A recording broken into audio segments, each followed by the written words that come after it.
bunch of years ago, I visited a lot of my old US stomping grounds during the winter. The main thing was catching up with friends, but also to have the US winter experience. This time I'm back, but I'll be leaving the snow shovels and jackets at home because it's summer again. Once again, I've come to catch up with friends, but I'll also be checking out the tourist sites and keeping it real by visiting fast food joints and hanging out in traffic. So come and join me on my 2-week US summer tour.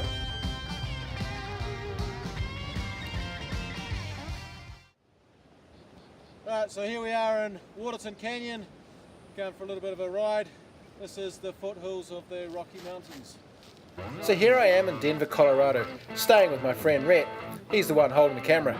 It's great to get out into the foothills and test my lungs against the mile-high altitude and get some sun on my pasty white winter skin.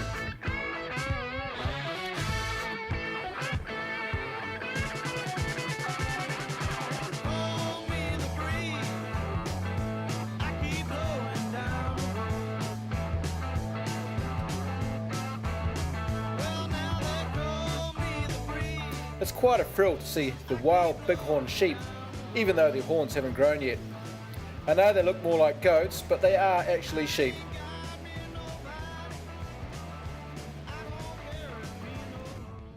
So this is the start of the Colorado Trail. You take this trail behind me and you can take it for days and get to the other side of the state. You end up in a town called Durango. But, you know, watch out, there's bears, so I'm going to be biking fast because it's pretty dangerous.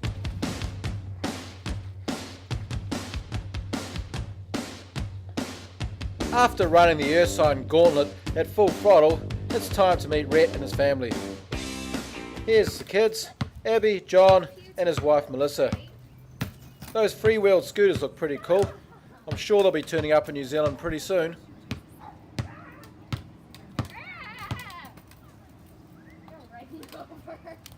The following day sees us loading up our bikes onto the train to catch up with some friends to sample some of Denver's craft breweries.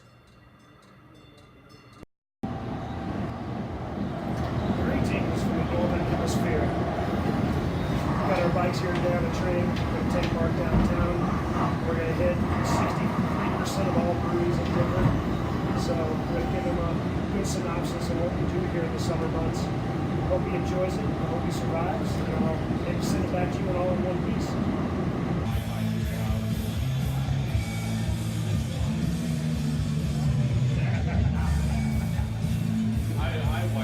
So we're in Truve here. This is one of Denver's best craft beers because it plays good music and has good beer.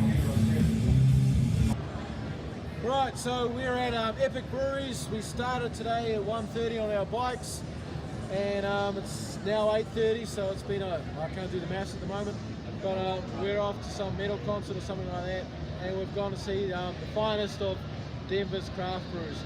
Epic, I've got to say, Epic New Zealand maybe is going to get the nod. But anyway, we'll catch us later. And a new day dawns, and we're ready for the next destination.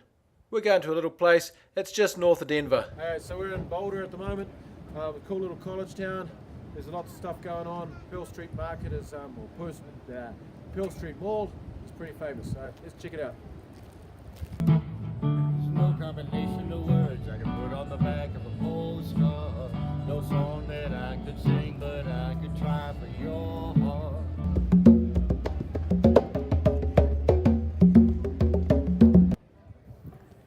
As you can see, Boulder is a rather unique place, especially if you're a crystal gazing new age type who likes to be close to the mountains and has lots of money.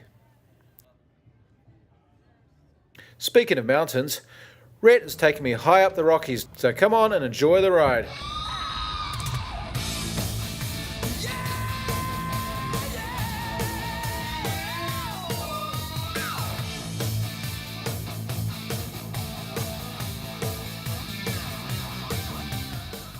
Alright, well, I'm driving Mark up here on Mount Evans Road, just outside of Denver, maybe about 25 miles.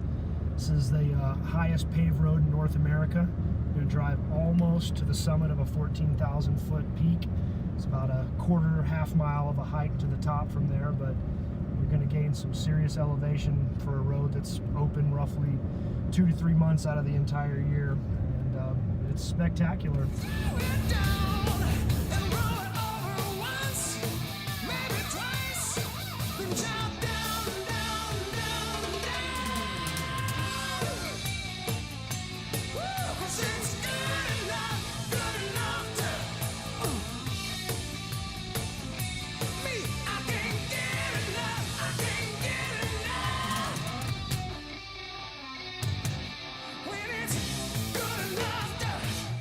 Good times, all right.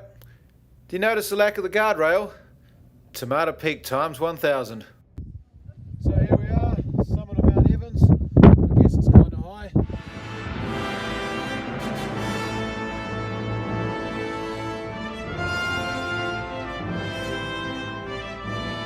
But this is what it's really like. It's kind of hard to have 4,300 metre plus peaks to yourself. However, the view remains absolutely spectacular. With a few good camera angles and a western soundtrack, let's show Mount Evans in all its glory.